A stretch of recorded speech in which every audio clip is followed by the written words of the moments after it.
Okay, so let's open up the first of those files. Minimize this. And that first file is called cell function demo. So I'm going to click in there. I'm going to enlarge this.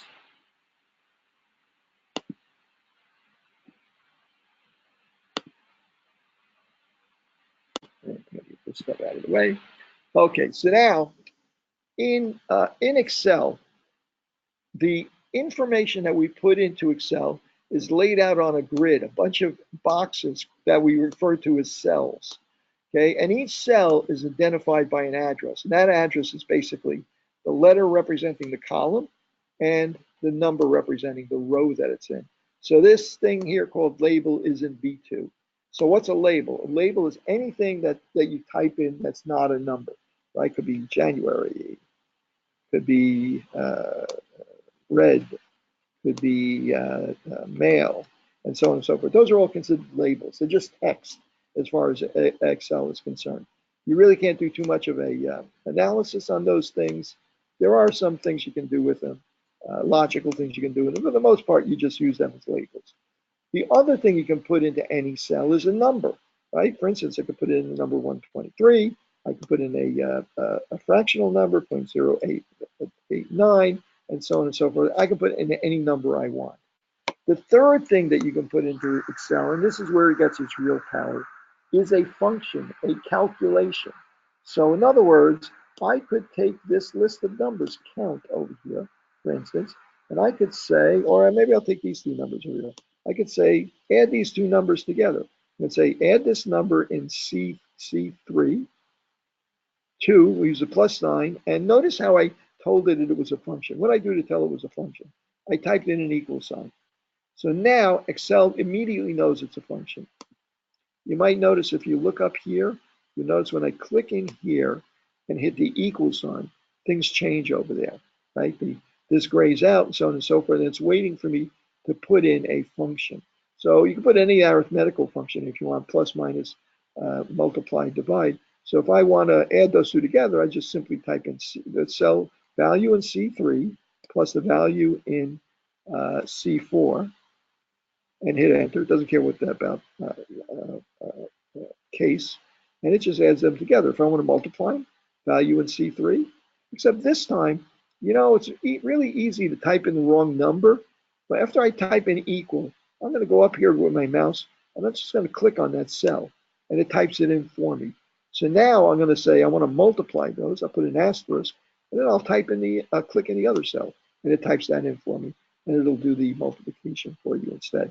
So you can do all sorts of arithmetic functions this way. However, even further, Excel has hundreds of functions built into Excel, and you can buy add-on packages where you can add on all sorts of other functions as well. So I'm going to go up here. There's a little f of x. F of x mathematically, a lot of people refer to as function of x.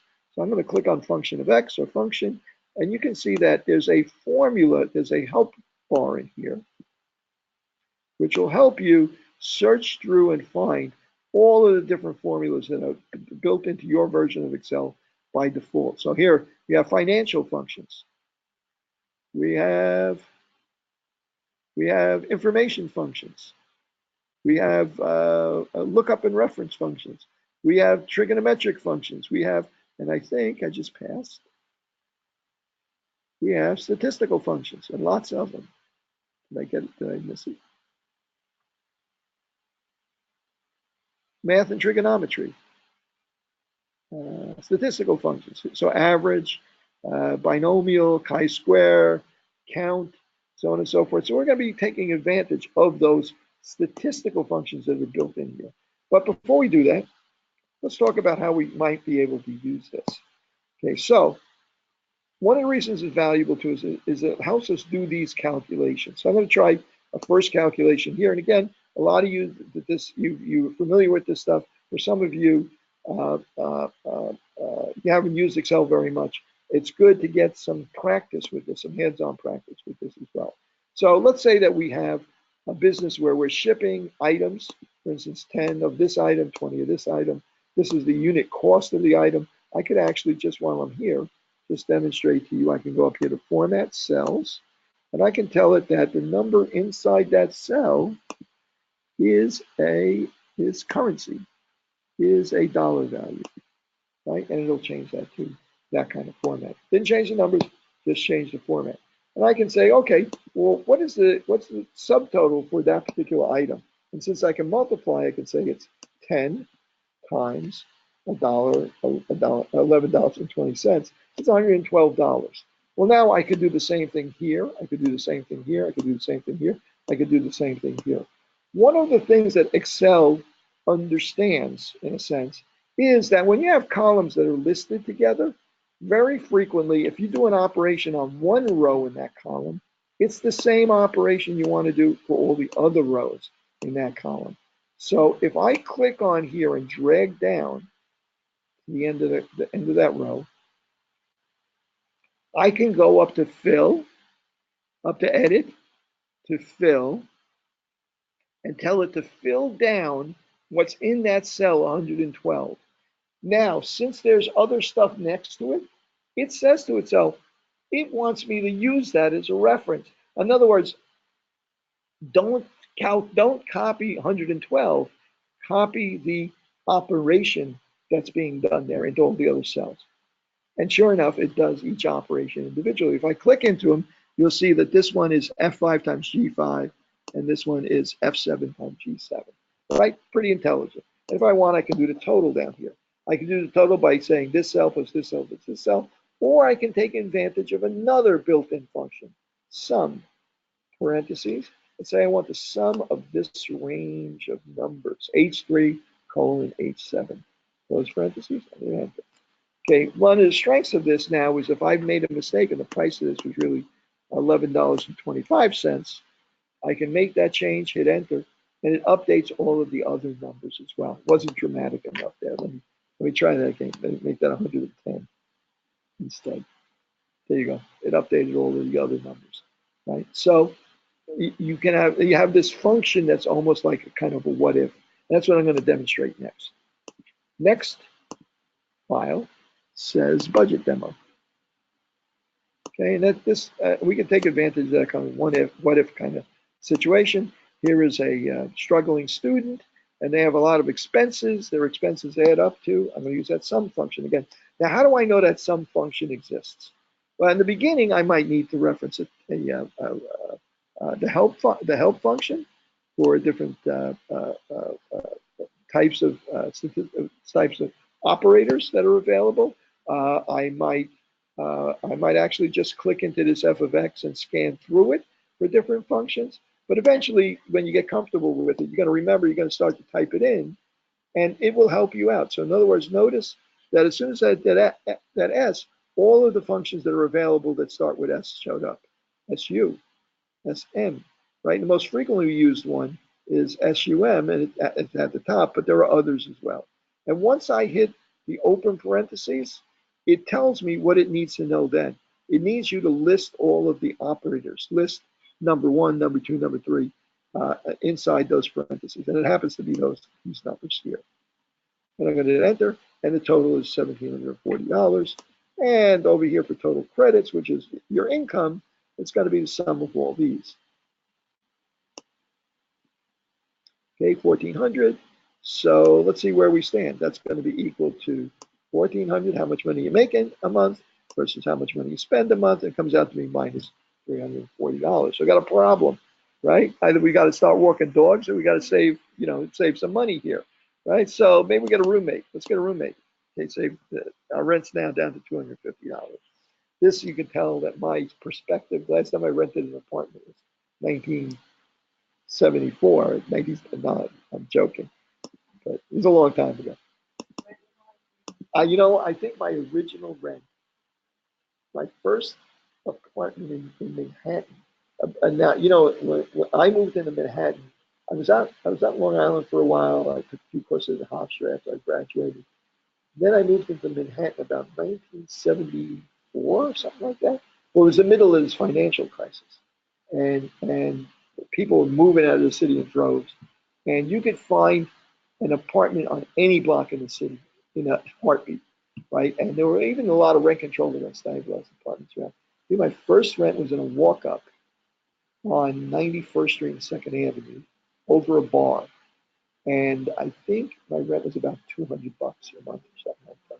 One bedroom, but it was like a really old tenement, and the music, the sound from the music was deafening. But I think by the time I left there, a number of 5 or 6 years later, it had gone up to about 313. But I suspect the rent there now is probably about 3,000 or something like that. Right? So at any rate, yeah, rents were much cheaper back in those days. There was a time when you could an apartment in Manhattan was affordable. Okay, so at any rate, we got to save a little bit more money. We cut back on entertainment, $100, and now we're in positive numbers. That's kind of this what if thing. It's kind of trite in this example, but imagine you're designing an aircraft wing, or you're trying to design a booster for a rocket, for a satellite or something like that. If you're doing 1,000 calculations and suddenly you find out that you did something wrong on the stress in this corner of the booster or something like that, and it affected 100 calculations down the road, this what if kind of thing where you can make a change and then see how it affects the rest of it. You got to save a little weight. Well, what if you change this to 3 mil titanium instead of 4 mil titanium? How much weight do you save? How does it affect all these other calculations? Right? It's enormously the use of spreadsheets is first of all, number one, it's great generalized software. There's a million applications for it, as you can see in the functions. So it's really the kind of thing that's worth learning how to use. In fact, I don't know if you'll notice me doing it, but when you see me do calculations, I'm going to be griping because it's such a pain in the butt to pull this up and say, click, click, times, click. I hit the wrong, oh crap, I hit the wrong one. Click, click. Yeah, I'm going to be complaining about that all the time because the computer's not really designed for you to use them as calculators, right? But if I pull up an Excel spreadsheet, right, and I stick it over in the corner there, right, any calculation I do on a calculator, let's say I want to square the number 25, right? If I want to square the number 25, that's equal to a simple way for me to do is just multiply it by itself, right? Bing, it's easy for me to do. And if I meant 24, I could go back in there and change it. So it's such a handy thing that you can do so much more with it than you can with a calculator. It's so repeatable and so on that it's really a piece of software that's worth learning even beyond statistics. Okay, so let's open the next one and apply this a little bit more. Okay, remember what we talked about? Well, gee, it's really nice to display information graphically, right? Well, I need a simple way to do this. Now, I happen to be, I do a lot of air testing and stuff like that. And one of the things people tend to do is they're worried about mold. So I have stereo on mold, right? So one of the things you do sometimes in mold is you do these air tests where you suck air through a little filter, a little thing called a mold spore trap, and you send it to a lab, and a microbiologist looks at it and counts the number of mold spores that are on there. And if we pull 150 liters of air, maybe outdoors, we find this number of mold spores, this number of mold spores at different locations indoors. It's hard to interpret this data just looking at it. This one is simple, it's probably pretty easy to interpret. But boy, it'd be nice to look at this graphically. Maybe it'd be easier for you to explain this to a layman if you could see these numbers graphically and see what they meant alongside of each other. Well, it's a built-in function in Excel. If you look at the ribbon, Mac uses a ribbon, PCs use a ribbon now. They look a little bit different, but their functionality is the same. There's a function called charts, or graphs, in other words. So again, Excel has some built-in intelligence in it, where it understands that when you have two lists of names and numbers next to each other, it probably means you want to display them in a certain way. So I'm going to click, and notice it says name and name numbers, right? Well, I'm going to click here, drag down so I include all of these cells that have names and numbers in them. It's going to understand that names next to names, those are the axes that it's going to use. And then names next to numbers, perhaps that means that's like the chart. That's nothing to do with a chart. So I'm going to go over here and tell it I want it to create it happens to call bar charts, column charts. I'm going to say I want to see a clustered column chart. And bingo, there it is. It displays it for me. In this case, I really don't need this legend, so you can make it go away. But see, I can see relatively how much higher the mold score counts are outdoors versus indoors. So I can reassure someone, well, look, mold spores come from outdoors, indoors. They're much higher outdoors than they are indoors. Chances are this is coming from outdoors. It's not really something that's growing indoors, right? So this is the kind of thing you would want to see. And it's demonstrated very clearly here. I could even, if I wanted to, add another set of numbers here. Let's see. I'll call this sample one. I'll call this Monday. Call this Tuesday. And I'll put another set of numbers here.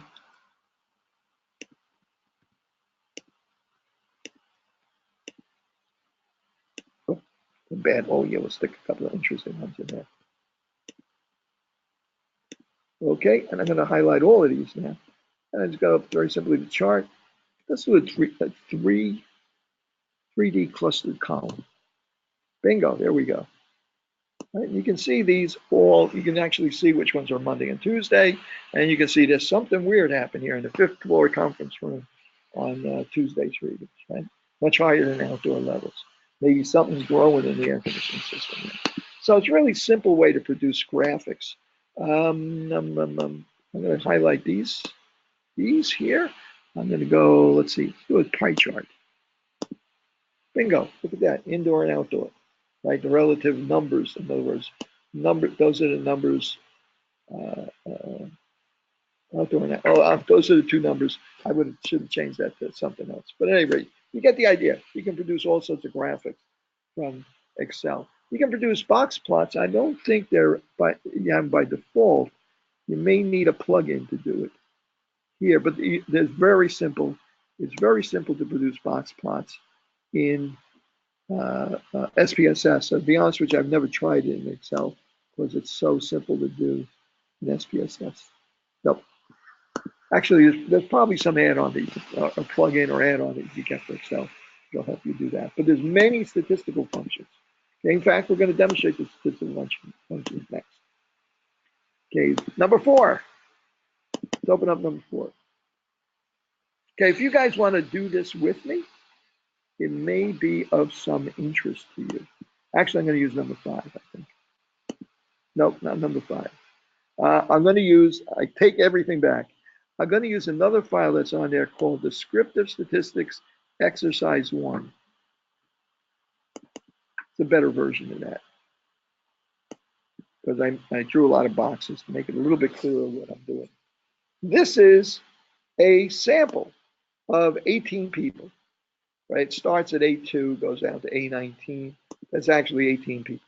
Actually, I can confirm that that's 18 people. There is a function in Excel called count.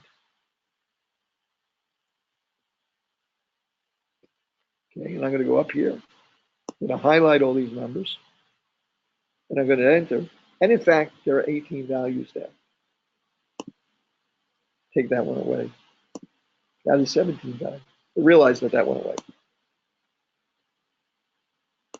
Okay, so now I want to find the average of those values, right? So one of the ways I can find the average of those values, and I'm going to do this only using, right now, I'm going to do this only using the arithmetic calculations that are built into Excel.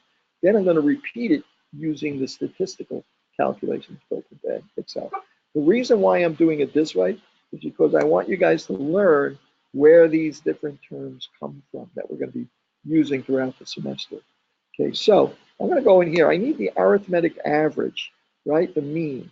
As it happens, there is no function called mean. See, there's nothing there, right? Disappeared, right? But there is a function called average. Parentheses, and then I just have to give it all the numbers I want the average of. And the average happens to be 99.99444. I'm going to go in here, going to go into format and tell it that I want the numbers to only one decimal place. Enough. We have to look at a lot of nasty numbers. Okay, it's 99.9.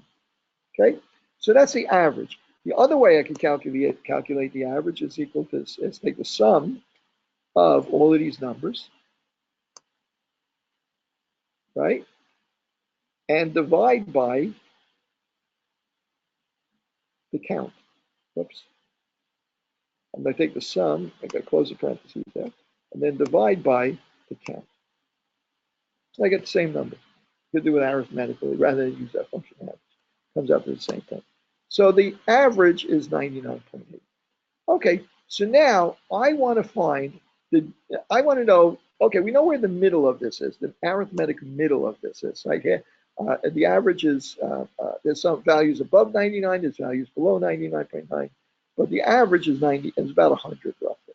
So I want to know what's the variability here? How can I describe the variability?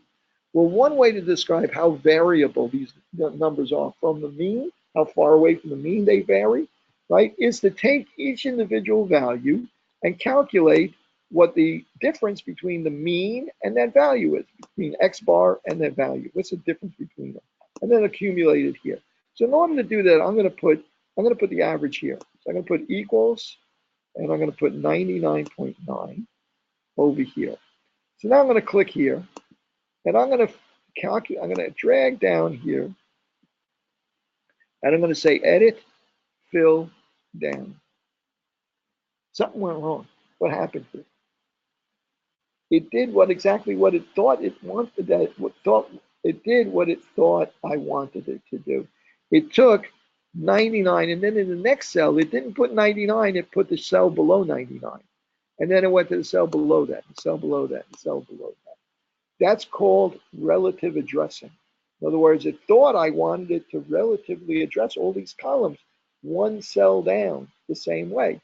I didn't want that. I wanted it to just copy that 99. Well, what I can do is I can tell it that I want it to use absolute addressing. When I copy that down, I want that exact cell everywhere. And the way you do that is you go into this B21 here, and you can go in there. I might be able to do it here too. You go into the B21, you put a $ in front of that B and a $ in front of that 21, right? Whoops, in front of the 21. And it tells it that that is going to be the value of that cell only, absolutely the value of that cell. It's still 99. But now when I copy it down, oh, by the way, there's another way you can copy this down, kind of a shortcut.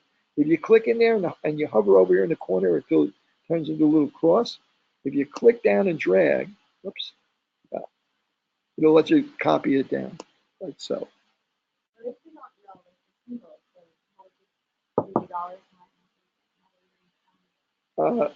Get it from me.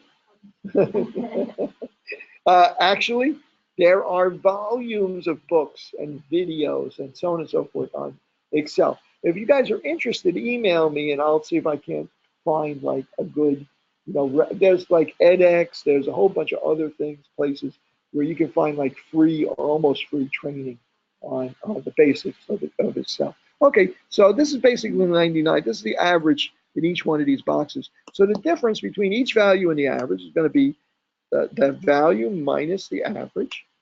Hit enter. Now this time I wanted to do the relative addressing because I wanted to do the same calculation all the way down, and we let it go ahead and do that. And so now one way for me to describe how variable these numbers are is to add up all those values, right? I'm going to add up all those differences. Okay, so the bigger the difference is, the more variable it is, right? So what's going to happen when I hit enter here? I got 0, right? Because half of them are negative and half of them are positive. Half of them more than the mean, half of them are higher than the mean. So it comes out to 0. Naturally, it's always going to come out to 0 because of the way we calculated the average, right? Well, we need to make this we need to be able to get the magnitude of these numbers accumulated in some other way. One way would be to just simply use the absolute values, right? Change it to all the absolute values, forget the signs and so on and so forth. Another way that we tend to use in statistics is just simply square each one of these values. Is there a question there? You're not following it at all. Okay, I'll back up a little bit. Okay, so let me,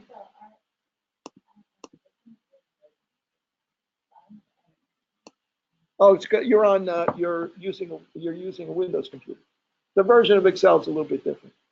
But in that menu, you may see in that menu bar, let me see, in that menu bar, son, you may see a little button like over here. Can you see that? It says fill, down, up, down, and so on and so forth. You may see something like that in the corner of your ribbon, okay, on the Windows version or whatever version that you're using. You guys, anybody here that's using the Windows version know where there should be an edit, right? You know, a lot of times on a lot of these Microsoft programs now, it's even hard to get to the net drop menus. They hide them. That makes sense? Are you able to find that now? Okay. Okay, let me back up. Okay, let me back up on this. Okay.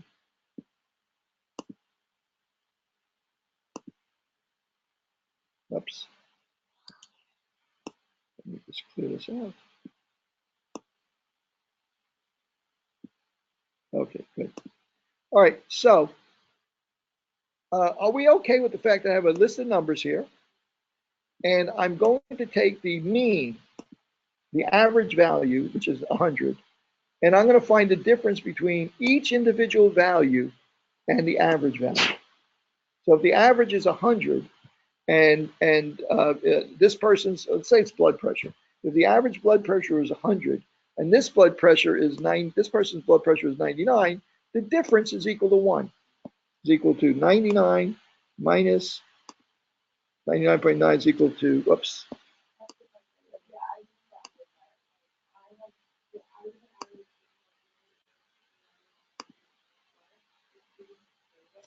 I know what I did was here, watch this. What I did was I highlighted all this, right? I highlighted these columns, okay? And I went up to format.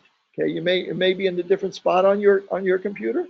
I went to format. Actually, the other way you can get to format, if I highlight all these, if I right click on them, it'll come up and you can see format cells there also. And you right click on it, and then you can go into numbers. And I changed the number of decimal points to 1. I'm going to leave it 2 now. Right, so now it's 2, it's 99.94. Okay?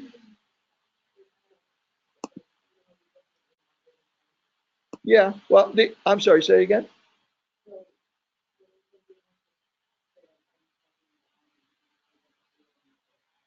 I typed in SUM. Oh, no, hang on a second. What I did was, yeah, what I did was when I found the average of 99.94, I used the average function. You could also use sum and divide by the sum by 18. Okay, the next part. Okay, if you look up here, right, now I'm going to take each one of these values. I can put an equal sign in here. I'm going to say 99 minus 99.94, right? And that's minus 0.94. No, just a simple, it's a simple subtraction, right? Okay, you just use the equals one number minus the other number. Okay, and then I'm going to drag this down so it does that calculation for every one of these. So this person had a blood pressure 109, so their difference was a positive 9. This person was 114, so their difference was 14. This person had an 89, so their difference was minus 11, like rounded off, of course, right? So if I add all of those together, it's going to add up to 0 because half of them are negative numbers, half of them are positive numbers, half of them are under the average, half of them are over the average. So it doesn't really help me to determine how variable, how big the variability is in this sample just by adding together the differences, because they wind up canceling out. So I don't want them to cancel out. I want the magnitude of the difference. I want a single number that will give me an idea of how much variability there is in these numbers from the mean, from the average, from the middle, right? So one of the ways I could do that is just change them all to positive numbers. The other way we do that is to just square the numbers, multiply them by themselves. The negative numbers will then become positive numbers. So I'm going to put an equal sign in here and say negative 0.94 times itself. asterisk, and times 0.-94. And now I got a positive number, 0.89. I'm going to click in there. I'm going to repeat that same thing for every one of these numbers. For the bigger numbers, it's going to be pretty impactful. See this 14 now becomes 197. This minus 11 becomes 119. Right? So it's done that for each of them. Now I'm going to take all, so what have we done? We've taken the differences between each value and the mean. We've squared that. So we have the square of the differences. Now I'm going to add them up. Add up those squared differences. Sum. I'm going to add those all up.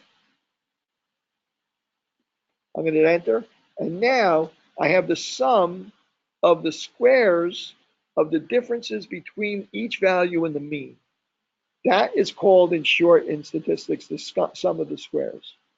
That's kind of a phrase you're going to hear going forward. Okay, so now that's a big number, right? It's kind of hard to interpret that number in terms of these differences, which are like 10, 14, 3, so on and so forth. So what's a better way for me to look at that?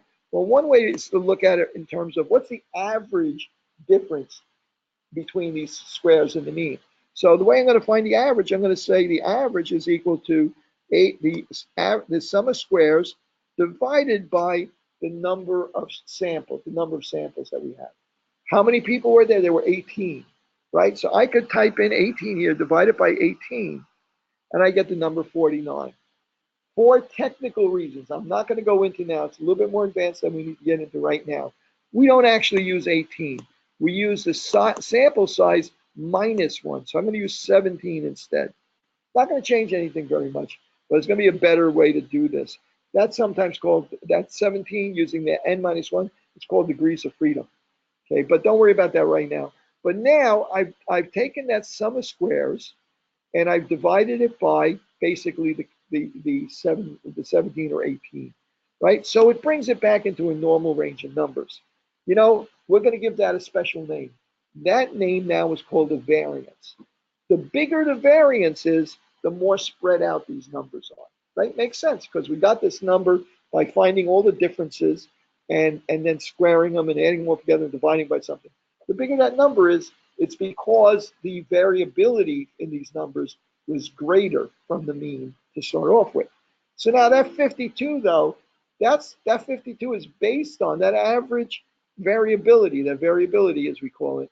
That's based on squaring the differences. So that puts it up into a whole different order of magnitude. So to bring it back down to the original order of magnitude, I'm going to take the square root of this thing we call the variance.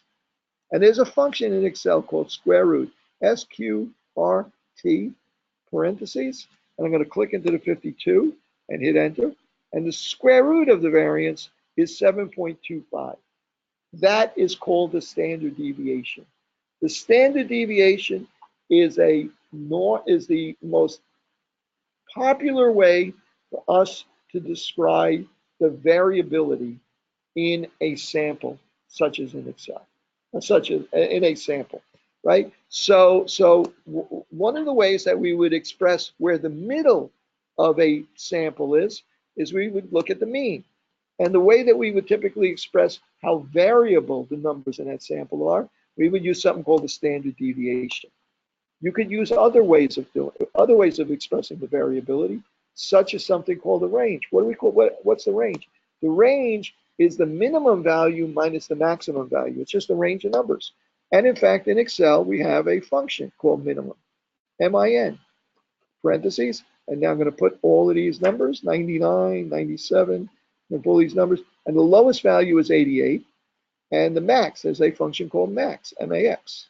The maximum value, I think it looked like 114 at the first glance. Let's see if it really is 114. So the range is the difference between these two, 114 minus 88. So our range is 26. Okay, so now, what's another way of me describing how variable it is? Well, look at the box plot. Weren't we interested in the interquartile range when we were talking about the box plot, that middle 50%? Right? Well, how are we going to determine that? Well, we can find which of these values represents the 25th percentile. And there's a function called percentile, right? Parentheses. And notice it comes up with a suggestion here. It says array and K, right? You could actually click on this and it'll come up with the rules for percentile and tell you what array means and what a K means. K is the percentile in the range 0 to 1. In other words, as a decimal place, right? So it'll give you some help on that just by clicking on that. See right there? Clicking on that word percentile. Okay, so I'm going to type this in, and the array is going to be the numbers I'm interested in. Let me get back here. Okay, that to that, comma, 0.25 for the percentile that we're interested in. So the 25th percentile is 94.5. 25% of these 18 people are below 25.5, 75% are above it. But what about the 75th percentile? Is equal to percentile, parentheses, okay, comma, 0.75, and we wind up with 104. So 50%, the middle 50% of these people have a blood pressure between 94 and 95.4 and 104. Is that valuable to us? Well, it's another way for us to describe the variability of this group. So the interquartile range usually termed the difference between those two. So it's 104 minus 94.5, so it's 9.5 blood pressure points, whatever, milligrams of mercury in this case. You might also see some other measures. Those are interesting measures of variability. Some of the other measures of the middle are the mode and the median. And what is the median? Median is the middle value, right? See if there's a function. Sure enough, there's a function. What's the middle value? The middle value comes out to be 100, right? So half of these are above 100, half of them are below 100. Okay. What about the mode? What does the mode represent? The mode is the most frequent value, right? Exactly. Mode. Let's see what the mode is. Most frequent value is 104. Probably comes up twice or something like that. Mode's usually not that widely used a measure of the center.